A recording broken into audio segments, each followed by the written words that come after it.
I'm fantastic. I'm really looking forward to our conversation.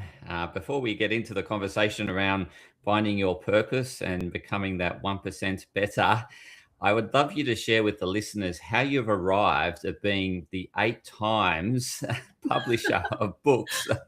Yeah, I would love to share that. I am a storyteller by nature. I've always loved telling stories ever since I could, force my family to sit down and watch me put on little puppet shows before I could write. So I've actually written mostly fiction, but I've always been interested in self-development and self-improvement. And I always read, I like ever since I was like 12, I think, when I read How to Win Friends and Influence People, I always have a nonfiction book going in my rotation. And I just kind of became like the friend that people went to for advice. And I was like, you know what? I love looking into this stuff. So I might as well just write about it. And so I had always wanted to start a Substack. And so I turned it into a Substack called 1% Better. And after publishing a few books, was like, why don't I just turn this into a book? I have enough content. So I actually wrote a lot of content for the book that's not on the Substack, so it's only in the book. But it was so fun. I had such a good time, and that's how I arrived at it. Wow, storyteller, and started with puppets. Really intrigued. So, yeah, let's talk about this, self improvement or personal development journey. So, in terms of throughout your research, what have you come across in terms of what we're actually looking for when we do go about this journey? Yeah. So I think, for me, really kind of what started this, like sparked this idea for the Substack was I was kind of having like a crisis with my own purpose. I was like, how can I, like, I was at work and someone was like, draw the Venn diagram of what you're good at and what you can make a living doing and what's in the middle. And it was writing. And I was like, that can't be my purpose though. Like, my purpose can't just be writing. It can't just be storytelling. And then I just sat with that for a while. And I finally realized actually my purpose can be writing and it can be storytelling. Like, even if you think, back in the day, like traveling bards is kind of how we pass down history to each other, and oral storytellers and things like that. So actually, storytelling and writing very much can be a purpose. But then I noticed like I felt really secure in that, but a lot of my friends who are writers didn't feel secure in it. And other people I just was chatting with, they didn't feel secure in what their purpose was. Obviously, like as a writer, I collect a lot of artist type friends. So we just kind of were all like, what is our, like, we're in our 30s, what is our purpose? And so that's kind of what started me down the journey of trying to figure it out. Um, and really, it's so simple. Your purpose is just like, it really is the thing that you love to do. Like, you wouldn't be drawn to the thing that you love to do if that wasn't meant for you in some sort of meaningful, important way. Um, and I always tell people too, like, it doesn't have to be anything big. Like, I think, purpose is a huge word, and sometimes it's like, oh God, like it has to be this huge thing, like this world changing thing. And if you don't change the world, you haven't lived your purpose. And for a lot of people, you could be the really good like planner in the friend group. You could be the person who's really good at knowing your kid. I like to give this example a lot because I think especially like people who are moms, sometimes they find like, well, like I feel like my whole purpose is to be a mom now, and at some point you kind of have a little bit of a crisis and you're like, well, my kid's gone now, that can't just be my only purpose. And it's like, you know what though, like, you how many kids could grow up and say their parent knows them, like actually supports them and knows them? Even if like one person can say that, that's like pretty huge. And if that's your purpose, that's awesome. And so I just always encourage people to think about it and kind of lean into that. Just get curious about it. You don't figure anything out if you're not curious. 100%. And I guess, the things that you're interested in or that are really important to you are going to change as Yes. we move through life, because our environment's changing around us and Yes. circumstances are changing. And so and new things spark our interest based on a curious journey that we've taken on. I'm sure like storytelling's taking you on, like, I remember, well, at the start, you shared that you started, it was all about fiction, right? And and characters and making up stories, but you've now gone into more nonfiction, and and that's just because you started on something that you love doing. It led you down a path, and then it opened up more opportunities, and then you've explored Yep. them. Yeah. That's exactly correct. Yeah. I love writing cozy mysteries. So I'll still put out cozy mysteries and stuff because you have to do the things that make you happy. And obviously, writing nonfiction does too, but it's more of like an intellectual exercise versus an artistic one. Like I'm working on another one right now. I think everybody feels a little down about the economic environment that we're all in at the moment. And especially with AI, people are worrying about their jobs and all kinds of things like that. And so I'm working on a second nonfiction called Fake It Till You Make It, The Science of Feeling Rich, because I think a lot of us don't realize just by like the fact that you and I can be on a computer right now talking to each other, we're like in the top 5% of the world, you know? And like, I may live in a studio apartment. It may not be the biggest place in the world, but I'm definite. Like, if you look at the positive things in your life and like what's really going for you, that really helps you a lot. So it's kind of been this like a double-edged joy, like not a double-edged sword, but I can't think of a better word off the top of my head. I always joke that's why I'm a writer, not a talker for a living, but it's like a double-edged joy where I get to research this stuff I'm really curious about and really interested in, and then I benefit from learning it. So yeah, storytelling set me down a path I didn't intend on doing, and there's a lot of imposter syndrome, right? Where it's like, well, I'm not exactly a doctor or psychologist, which I say in the books, but I love school. Like I have my MBA. I'm a very good researcher. I'm a journalist by trade. Like I do have those skills to offer other people, and it just feels a little selfish to keep them to myself. 100%. And you can present that subject matter from another perspective. Like, so when you're actually a subject matter expert, you can get too much amongst the weeds, and you don't know how to talk about the subject because you talk about it in that language, right? Whereas you're coming from a bystander thinking, well, how do I relate this to everyday people? And so therefore, your point of view or perspective of it can be much more engaging and relatable because you're coming from a different angle. So I think it's great in terms of you letting go of imposter syndrome and stepping into these fields of interest, because again, you can add that unique perspective. Just going back to your double-edged sword. Well, this podcast is very much a double-edged sword moment for me, right? So Yeah. Part of what's kept me podcasting, like I've done over 300 episodes, is the education of self, right? So there's a self-interest here, right? So yes, I started it on behalf of like helping people, and that's still the motive of the podcast. But part of what I've realized over time through doing it is that it's opening up my lens of health, and so I'm going on this journey with the audience, with the listener, and I'm just curious. And so hence when your PR company reached out to me, it was, well, this is cute. Like you're coming from a writer's perspective. I actually want to hear it from a writer's perspective, because storytelling is how we better relate to the world, right? And so subject matter experts can, as I said, just get too much into the weeds and are unrelatable. So I'm really keen to really explore this from your writing perspective. And yes, don't let go of the imposter syndrome. You're well researched and probably read just as many books as a psychologist or someone else in the field, right? So so really keen to, we're talking about purpose and just bettering self and doing it 1% better, and you're saying start with what you love and just start there, right? And go. And so how, so you mentioned the Venn diagram in terms of what got you started. Have you sort of come up with a framework to help others get started on what their purpose is and sort of let go of that imposter syndrome or thinking it's not enough because they're comparing themselves to some other expert? That's so interesting. That's such a good question. I do have intentions of making workbooks to go along with this over time.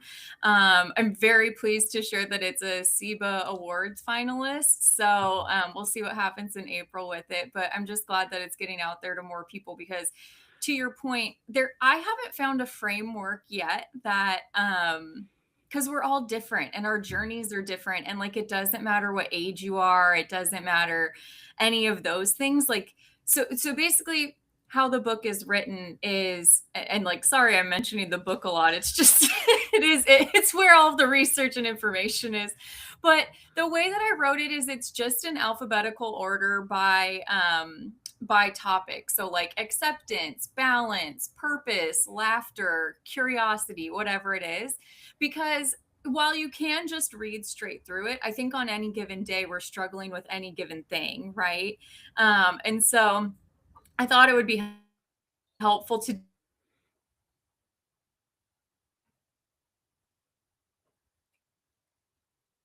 an alpha this. And I think, if we just have a little, if we just think, like, if you're thinking about how your day is going, and if your day is going like a little off the rails, what is it about the day that's going off the rails? Or if your day is going really good. I think sometimes we over index on what's going bad and we don't stop and pause in like the goodness of a day either. And that's really important to do too, so that you can try and replicate some of those factors in another day. And so I try to put it like that in the book, because I think, sometimes what someone's going through is not what someone else is. And so whilst like I was saying, like, I feel like I found my purpose now. And I feel like for some of my friends, obviously I'm not them, they're themselves, but I think some of their purposes may be writing. I can't make them see that until they want to, And so that's why I tried to put a lot of things in there to encourage you. So the reason I chose 1% is I think, like I said, I've always been really interested in self-development, and I I have come with every single framework you can imagine, like an embarrassing amount of frameworks to try and make my life better. I joke, and I wrote about how I once had like this matrix of like personal, work, projects, friends, health, like a whole thing, and I was determined to find a balance of every single one of them in a week. And that was my biggest learning from it, was that every single week is different and there is no balance that's the same, not even from person to person, but from day to day for most people. And that's what kind of made me start thinking, like, can I be 1% better? Like, I'm not going to find this balance. I'm giving up on this universal equanimous balance. Like, how do I just be 1% better? And for a year or two, I would like keep a journal where like that, it was just a one line every day. Like, what did I do today that was 1% better? And I would write down. And sometimes it's doing less, right? Like sometimes it's taking a nap when you're really tired versus like pushing through, because obviously your body's tired and that's what it needs.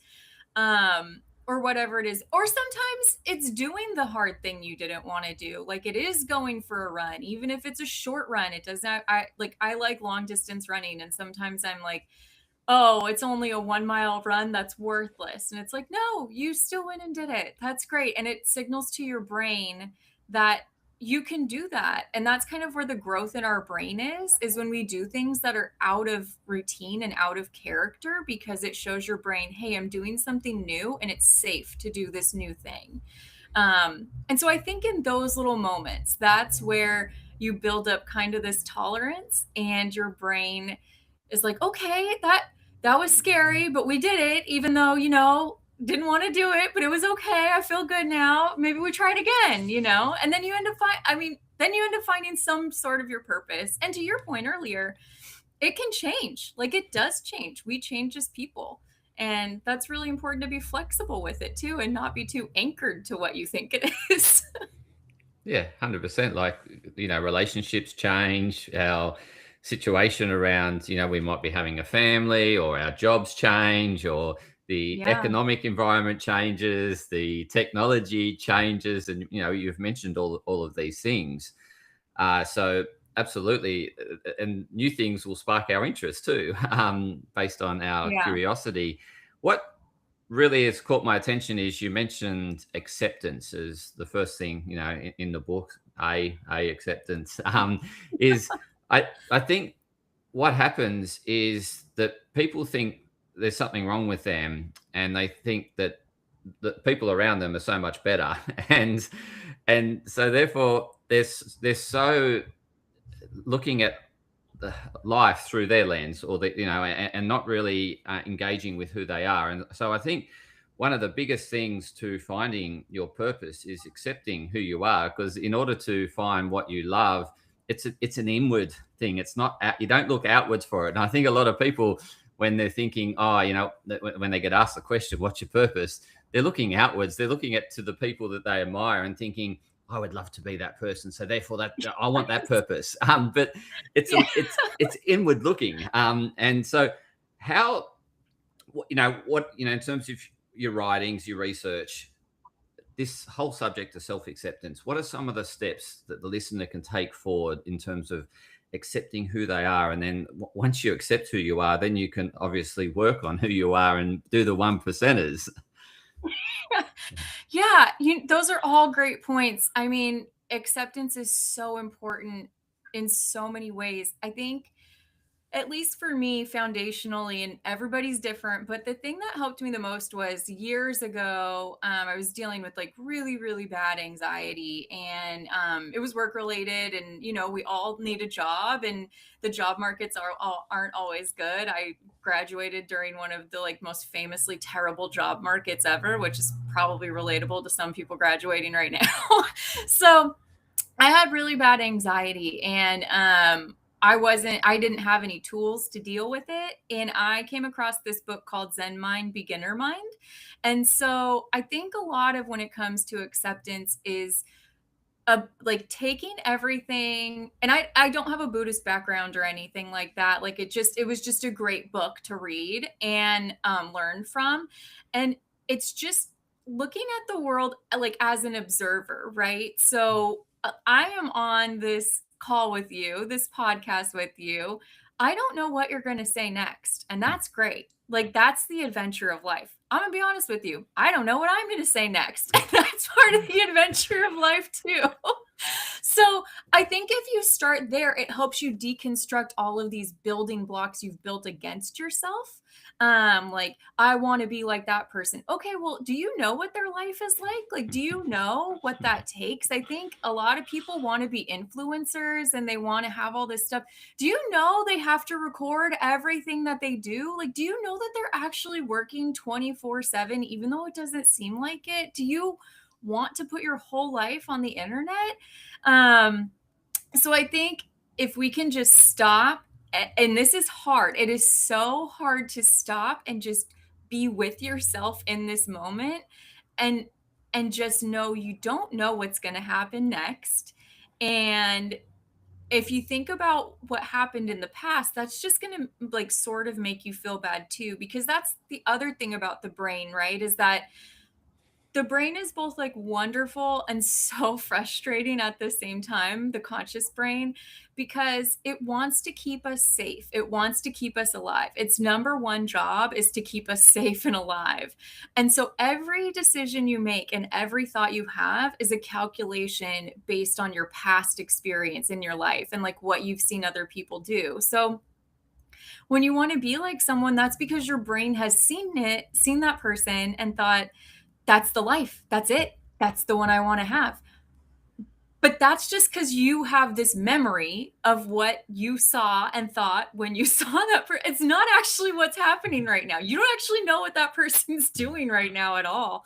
And so I think just learning to deconstruct our thought patterns and even just starting by being aware of them is a huge, huge win. If you aren't used to thinking about what you're thinking and being aware of what you're thinking, that's a huge win. That's the beginner's mind. Like if you're a beginner at something, if somebody said, we're going to go play we're going to go play sports ball. You've never heard of sports ball before. What is it? You have no idea what to expect. You're entering into that with a beginner's mind. So I think if we can sort of approach life that way, it makes it easy to be 1% better because you're not being so hard on yourself.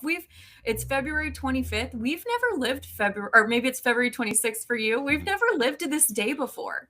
Like, this day will never happen again. It's new for all of us. We're all a beginner at this day. It's so very true. Like that sense of presence, like when we're totally present, there's no worries, there's no anxiety, right? It's only when, as you said, we're fast forwarding into the future and making it up. We're actually making it up. We're Yes. delusional, and then, or we're going back to the past, and that's already happened, right? So it's, you know, we're no longer in that past. Yeah, we may be carrying some memories or some emotions from that past, but it's not with us at the moment. And so, Yes. but you're totally right that like the brain is certainly wired for, first of all, survival, because if we're not surviving, we can't thrive. And I think what your work does is really take someone from that survival thinking into thrival, because it's the growth, right? It's that incremental um, growth, which you need to step into the unknown in order to grow. And so I think, yeah, certainly what you shared there was just realizing everyone's in the same bucket. We all don't, we can't, none of us can predict the future. Even the futurists get it wrong. And so it's pretty much just living each moment, and going with a curious mind, an open mind, with that. And that, I guess, a curious and open mind has less fear associated with it. You know, when we, I guess, induced by fear, we're very closed-minded and shut down. So with that Zen mind in mind, and being more present, stepping into the unknown, and once you step in, you become more confident. What are some of the the steps beyond that, in terms of, that's a good foundation to work off? Uh, how do you know when you're on the right path? Like, what sort of indications does someone look for to say, yes, this is right? Like, so for example, back to your journey, storytelling. How did you know that? Yes, I'm on purpose. This feels like so. How can people just sort of check in and loop back and get the feedback to say, think or know that they're on purpose? I love that. You are very good at interviewing. You're asking very good questions that I haven't thought of before.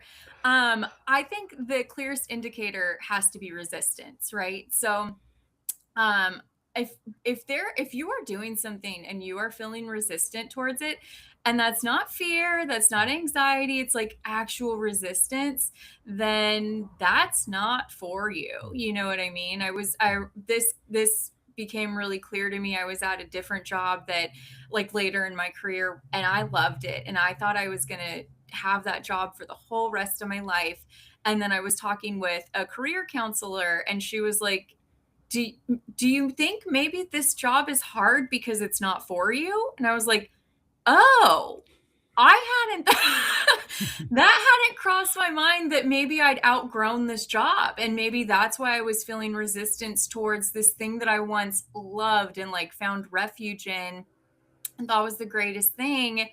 I had outgrown it, and I never in a million years would have thought that would have happened. And that kind of made me start thinking about, where else am I feeling resistance in my life? And so I think, we can approach things as like, with our little childlike mind, like we've never been in this world before. We're just going to go through this with the beginner's mind. But then the next thing is, when you feel resistance, that's kind of when you know it's not for you. And I think the way I like to explain it is, like weight training or anything, like even if you do Pilates, yoga, those are still forms of sort of resistance training, right? Like you are building your muscles through this resistance, but sometimes it's too much, and when it's too much. So there's a healthy amount of resistance, but you know in your gut when it's too much, and when you're not growing from it anymore, and when it's becoming a detriment to you, you're overtraining or whatever it is. So I think that's another great indicator on the path to whether or not, because then, and I'm sure you've been in this situation too, when you stop resisting it, right? Like even just choosing to write a book, or maybe when you decided to start this podcast, like it's like, oh, I got to do this. I got to do this to do it. I got to do this, but you don't do it. And then when you do it and you're like, oh, I feel so much better now that I've done that thing, you know? And it was like, it could have been that easy all along. You had to do hard work, and it requires maintenance, and you still have to keep doing hard work, just like we are all going to have to work out for the rest of our lives or our bodies fall apart. But I think that you have to be able to find that level of healthy resistance. And when it's too much, that's when you know it's not for you anymore. Yeah, it's a really good point that you bring up this whole thing around resistance, because what I'm seeing a lot in clinic is certainly this feeling overwhelmed or burnt out. And I, often question as to, are they trying to do something that is not connected with who they are, or they don't value, but they just feel that it's a, they have to do it, or they should or ought to. And it's sort of not really coming from within. It's sort of that voice saying, oh, you must do. Here in Australia, like the big craze at the moment is high rocks training, right? So, everyone's doing high rocks, and you got to, go out and be a high rocks trainer. And so again, some people, keep pushing themselves to do high rocks training, but they just, it just doesn't resonate with them. And, there's that resistance there just constantly. And I'm just, in terms of your point, it's like, if we see something as resistance, then we got to question whether it's important to us. Or because, like, if I come up against a podcasting challenge, I don't see it as resistance. I just see it as a challenge that I just want to overcome. It's a problem that I want. It's like I'm embracing the problem as opposed to seeing it as resistance or it's something that's stopping me. And I think that's exactly what you've experienced. Like, you have, like, they probably call it, this term writer's block. You'll be writing a book and you encounter writer's block, but you probably don't interpret it or see it as writer's block. You probably call it something else, right? It's maybe just not the time to write or something. I don't know. That's exactly correct. Yeah. Yeah, you're totally right there. It is. I mean, and in that respect, you have to know yourself, right? And I think that's hard. That's a hard part too, is that we're so disconnected from who we are as people and ourselves. And like, am I thinking this thought, or am I thinking this thought because someone put it in my head, Yes. right? And then there's the whole thing. I'm not the thinker of my thoughts. I'm the observer of my thoughts, which we could go down that rabbit hole another time. But like, that is a whole part of it too, is an original thought. I feel like a lot of the time right now, especially with like, we have such a wealth of information at our fingertips. A lot of the time we're busy regurgitating what we've heard someone else say instead of coming up with our own original thoughts.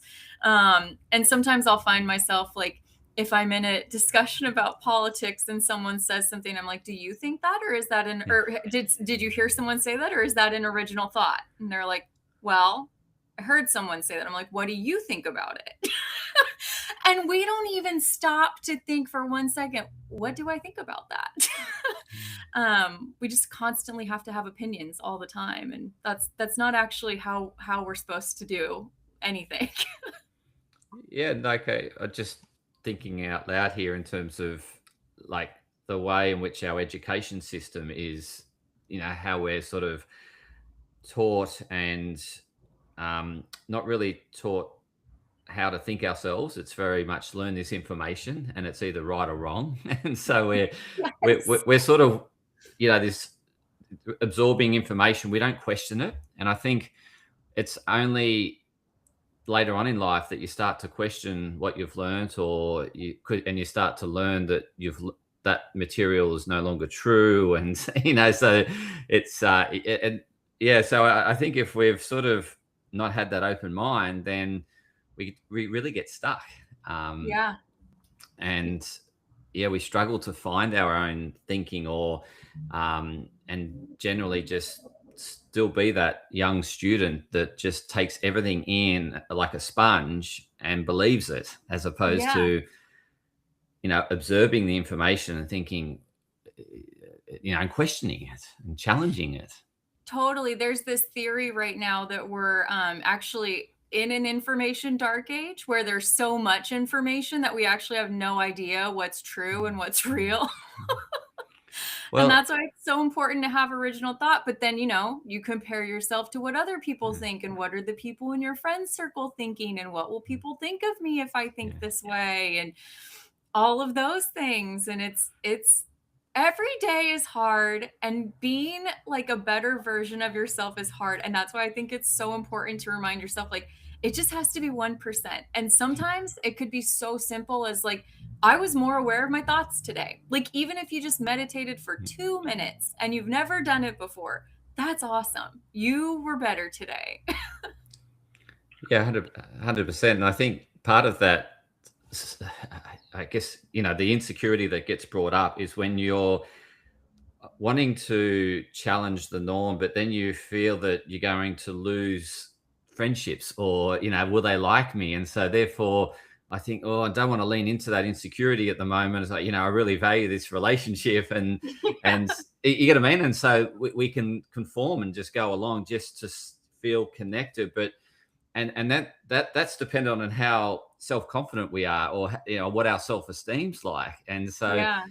it really takes a lot of really built up self-esteem, which I'm sure the 1% improvement is doing that, through reading your book, is helping build someone's self-worth, self-esteem, so that they can speak their mind, they can speak or share what they really think, as opposed to just conform or just go along, and sort of that yes pleasing, which really drives people nuts. Oh, absolutely. And it's so interesting because we just don't even realize, like I said, I benefited so much just from writing the book because I didn't know a lot of this stuff. And even just before we chatted today, I was like, oh, let me just sit down and flip through a chapter, And one of the ones that came up was rejection. And it was so interesting because I just had a friend text me that she had just gotten a rejection letter for a piece she wrote. And she's like, but at least they told me something. And at least I got this information, which as a writer, you never get the rejection letter. You just get ignored forever. So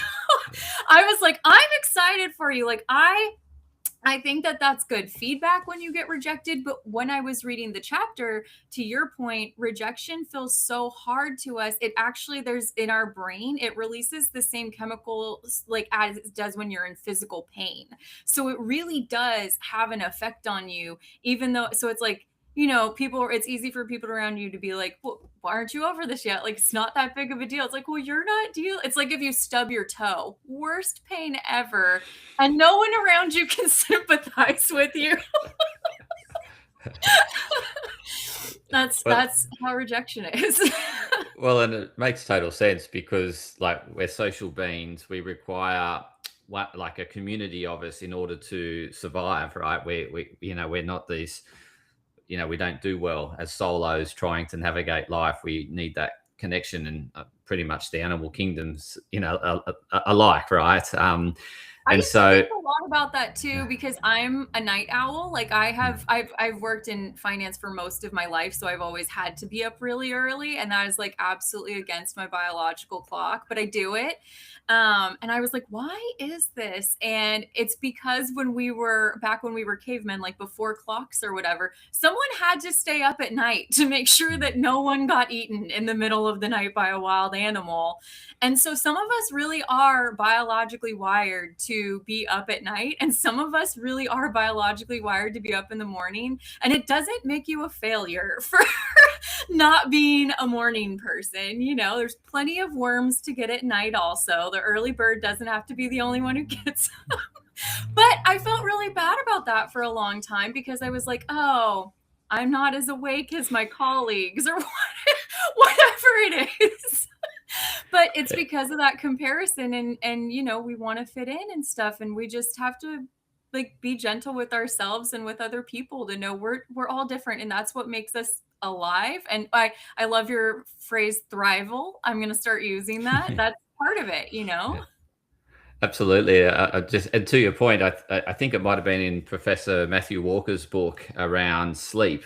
Yes. He writes a fantastic book on sleep, and through his studies, I'm pretty sure he shares that this is what he thinks we have, the teenagers are very much night owls or become night owls. So they, like when they go into adolescence, and that's, as a teenager, that's when we're the most strongest we'll ever be in our life. And so he shares that he thinks that they have this night owl wiring to protect the tribe, right, or to protect the group, because they are the most strongest of the group, That's right? So fascinating. yeah, so then I'm thinking about perimenopause and how that's a transition out of womanhood, right? And I'm thinking, well, the role changes as you move out of womanhood, right? So the mother needs to be sleeping in order to, feed the child, and breastfeed and things like that. I'm thinking, well, if when you become a grandmother, or you step out of womanhood, is that a similar mechanism? Because in perimenopause, you go through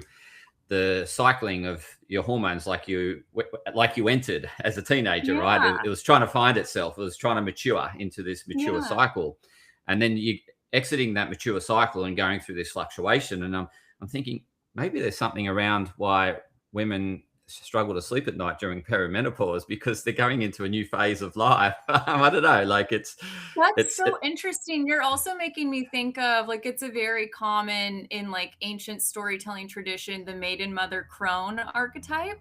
And I think when you think of a crone, right, it's just an older woman, but I typically think of her like at her fireplace at night. yeah, well, Like, I and don't think of her out in the fields. Well, but that's it. It's sort of like they're transitioning into a new role in society, Yeah. and all these symptoms are actually helping them. Like so, these symptoms of perimenopause. People hate it. Like they generally take that negative perspective of it. But I'm thinking it's serving a purpose, and I'm trying to think, how does this purpose fit in society? And anyway, you brought up that sort of night owl thing, and I'm thinking there's something to this, right? There's I'm something going more to be to thinking about this now. it. So anyway, you've ignited a thought process in me, and I'm going to explore it a bit more. And I I liked how you touched on it in terms of like, and this often happens to us, is that if we're going through something that is we're perceiving other people not going through it, because at that, when you're in the financial industry, you would have been just assuming that, well, you're just looking at other people, they just look more energetic, so therefore they're morning people, but actually they may have been experiencing the same thing as you were. Yes. You're gonna be like, it's a bit like Yes. that awareness piece you Yeah. mentioned at the start. Like we can be awareness, we're conscious of the tip of the iceberg, which is the public victory or the praise or the recognition they're getting, but we're unaware of the bottom of the iceberg, which is all the private victories that they've done behind the scenes, like you mentioned at the very start. And I think, we're very good in society to put on a show. It's very much the highlight reels of our social media, right? It's Yes. That's totally right. I couldn't agree more. I mean, again, I could go on and on about this. I wrote 100 things about it, but that's really where a lot of it stems from, right? Is our need to belong, because our brains just want to keep us safe and alive. And I think that incrementally we have to keep teaching our brains we can do these different things and it's okay. I think I forget what I heard, but one of the most powerful things about being a human is our free will, right? We don't have these, like, we don't have any, like, we're not robots. We don't have to do things that people tell us to do. But even like in the animal kingdom, they have these very regimented cycles and migrations and things that need to happen and that they do and whatever. And free will is kind of like what separates us from that. And we have the free will at any time to do whatever we want, including be 1% better. Well, and that's really interesting, because when we don't execute that free will, we are very much like those migrating herds. We're just following the pack, right? Yeah. We're just going along with political opinion and just saying yes sir, or no sir, or yes madam, whatever. Like it's just conforming. And Yeah. that's, as you just mentioned, that's that we have this ability to execute free will. So why not initiate it? Why not use it? It's like Yeah. Like, is yeah. this my thought? Is this a thought that I personally hold true, or is this a Mm, thought someone else said and I really like that person and I really respect them or whatever it is? but it's still not mine. And it doesn't have to be yours. And you could be like, actually, no, I'm just going to let it go. Have you, in your research, come up with like a way in which to manage that? Like, okay, I'm stepping out of my comfort zone. It feels a bit awkward, but at the same time, I'm challenging myself. I'm growing and doing the 1% thing. But I get a sense that I might step out of my friendship group, or this might, I'm worried about what other people think, because I'm doing this or acting in this way or behaving in this way. Like, have you, come up with anything that can help calm that sort Yeah, of? I think, it is all very hard. I was raised in a very very traditional Christian household, very small town, and I just personally through my own work don't hold those beliefs true anymore. I'm very respectful of whatever everyone believes. It just doesn't resonate with me anymore and who I found myself to be as a person. And so that was really hard to start kind of like being honest about that. And then, I mean, it's even hard to be like how we were like imposter syndrome, right? Like I'm on a podcast telling you stuff about people's brains. Like that's crazy. And so to go home and see people that I've known forever, which of course all the people that I am close to and that I choose to be close to, because you get to choose who you want to be close to, right? You don't have to be close to anybody.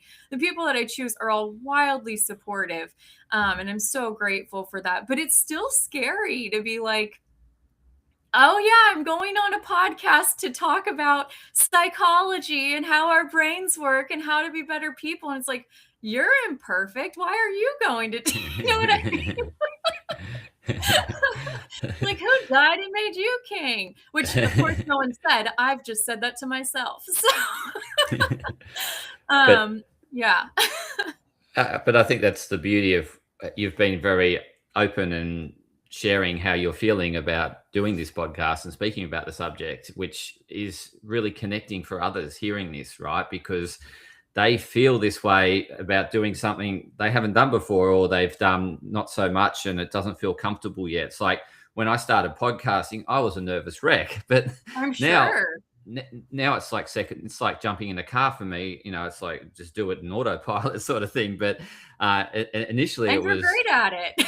Thank you. Well, I mean, but if you look at behind the scenes, like this is 305 episodes. Well, I actually, with my two podcasts, I've done nearly 400 episodes. Wow. So, and then back in the day, it took me 8 hours per episode. Like, you know what I mean? Like, so there's a lot of time invested, and I think that's, as you've probably realized and come across in your research and your writing, is around all those things that happen behind the scenes in order to create the book, right? How much, like maybe share that, maybe share like maybe it's your first book or whatever. I mean, you've done eight of them. So Oh yeah. yeah, yeah. I'm super passionate about helping people. I strongly believe that everybody has a story to tell, and I think that the loss of us reading fiction in like as a culture and like as I don't know as a world is part of what has made us less empathetic as people, right? And there's studies to back this up. So it's great to read nonfiction too, but you don't ever get to know, like, I'm never going to be exposed to some of the characters in real life. I'm never going to have the opportunity to do that. And so the only way I get to understand different people's ways of life is by reading fiction.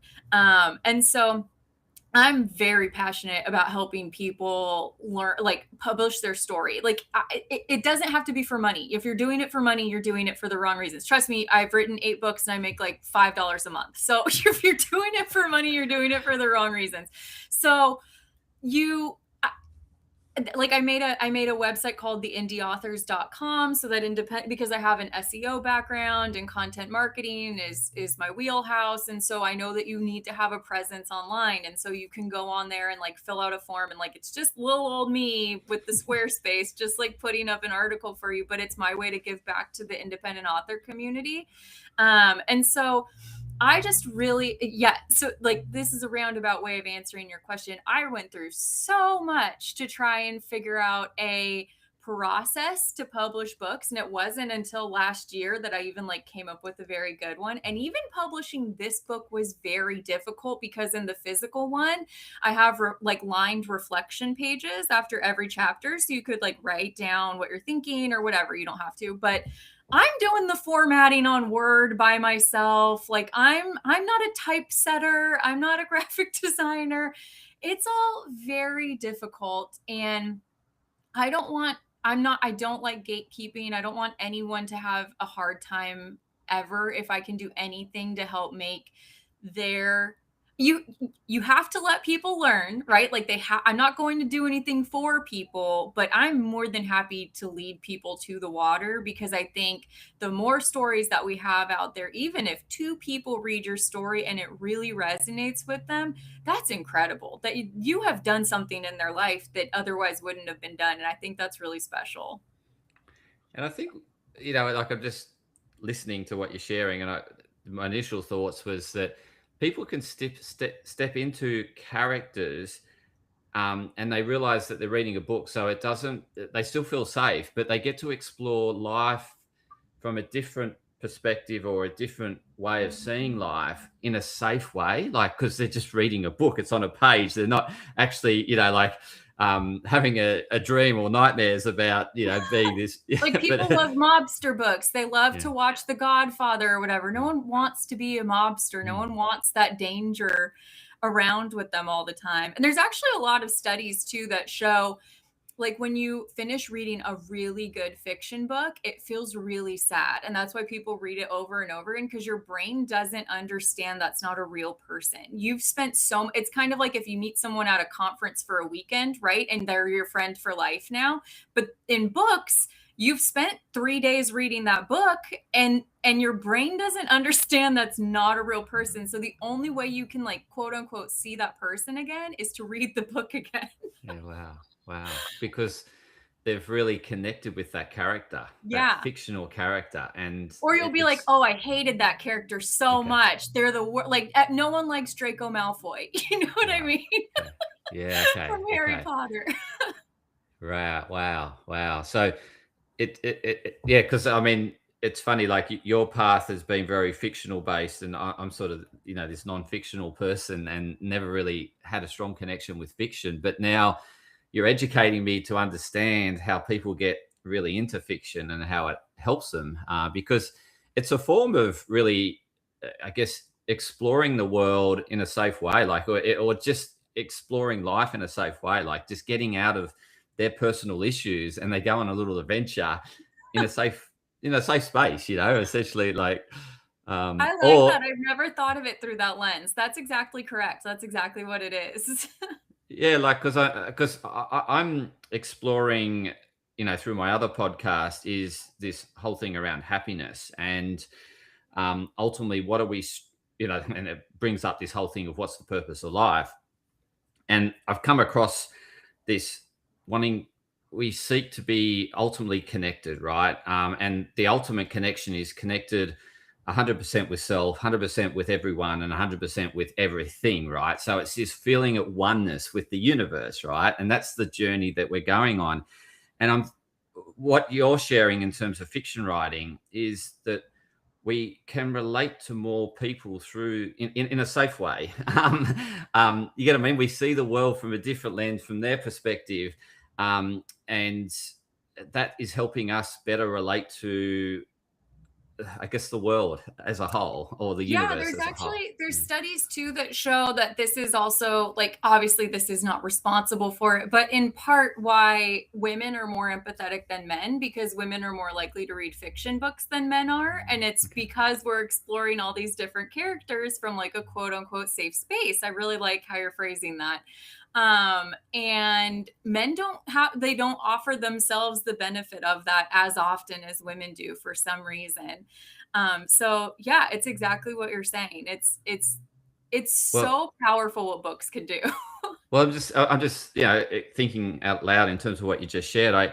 I can understand it from a women's perspective, because the hormones, you've got more of the hormones that seek and crave connection, right? And hence, in order to connect, we got to relate to other people and other characters. You get what I mean? Like, and so Yeah. so the fiction is actually helping them to connect with more people and feel more connected. And But going from back to the brain, right? Like safety. The more yes, situations you can be aware of, the more your brain can keep you safe. well, it's true, and you've got a broader network to support you Yeah. because you're able to relate to more people and connect with more people. And I'm thinking from a male perspective, they connect in different ways. They connect through like the whole.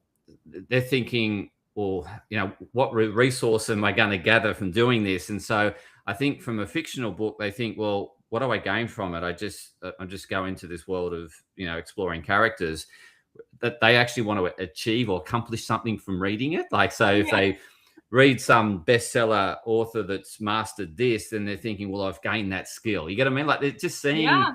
things from a different perspective. But I mean, hey, I'm right there with them. I love nonfiction. That's why yeah, I yeah. started writing it too. It's so interesting. Well, I think it engages that testosterone, right? Yeah. And we all, I've got estrogen and oxytocin and things like that women have. But it's just the ratios that we've got is what we pursue more of. That's what I'm. And on an energetic level, we all have like a masculine and a feminine side to us too. That's And right. so Yeah. that feeds into those as well. Yeah. No, well, exactly. And it's sort of what's leading the chicken and the egg scenario is the hormones leading this Yeah. what we term for what we lean into, or is it societal?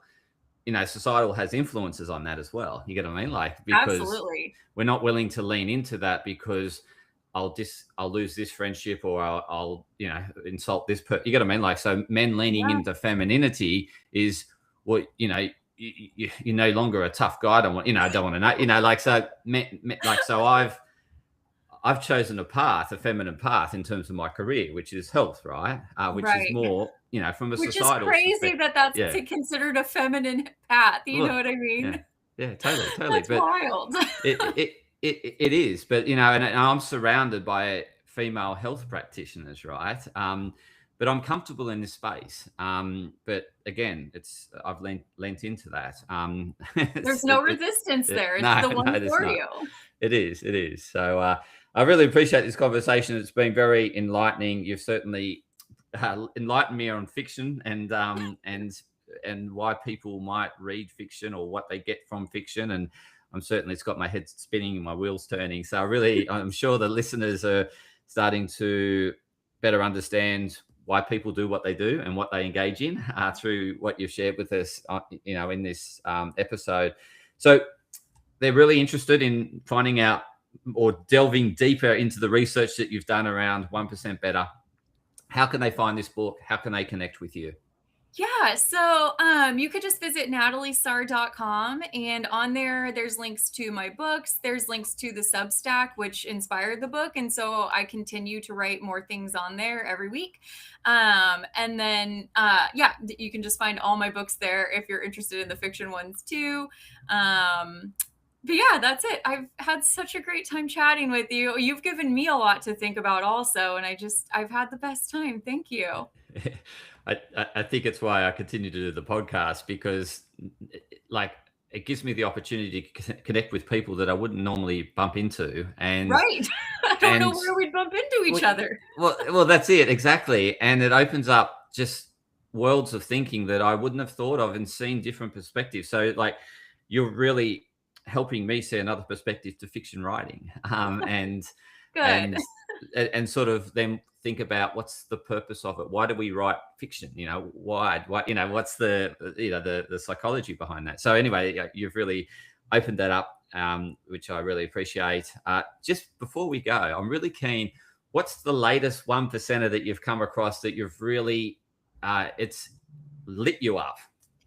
So that would be last week's, actually, is risk. I was thinking about risk and why we are so willing. Like, if you're at the casino, right? I forget what movie I was watching, but they were gambling. And I'm like, why are people willing to risk so much just to make so little compared to how much they're risking, right? Like, at some point in movies, they're risking their house and their car and whatever it is to get what? Like $5,000, which is not nothing, but it's certainly not a house and a car. So like, why are we willing to risk so much? And so there's a couple different theories behind it, but basically it's that we are willing to risk so much because it's so silly and simple when you think about it, but it's not real until you call it quits.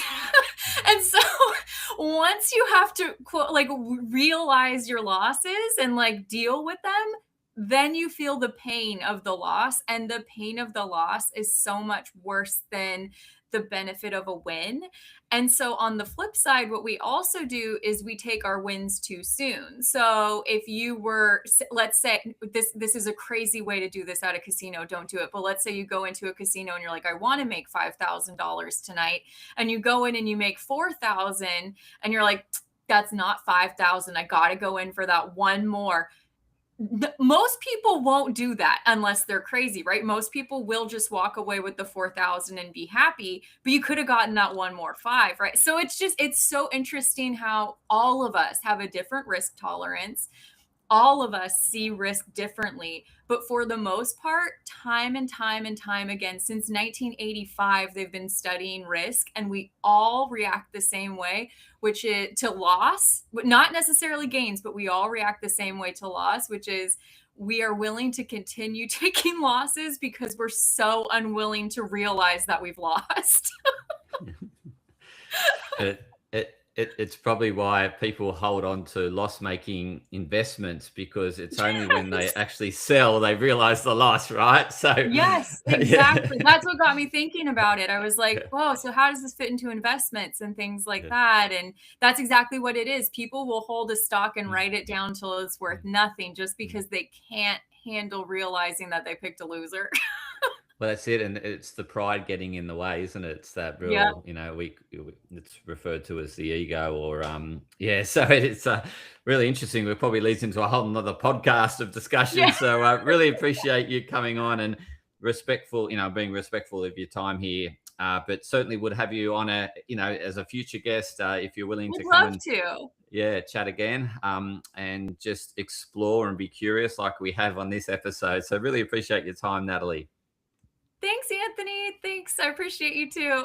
You're welcome. And to the listeners, thank you for tuning in to another insightful episode of Me and My Health Up. Please share it with others that you believe could benefit from Natalie's insights and wisdom. Please share it far and wide. We want to get out this, helping people to accept who they are and grow and thrive. So please share it with as many people as you wish and desire, and appreciate you following the podcast. Thank you.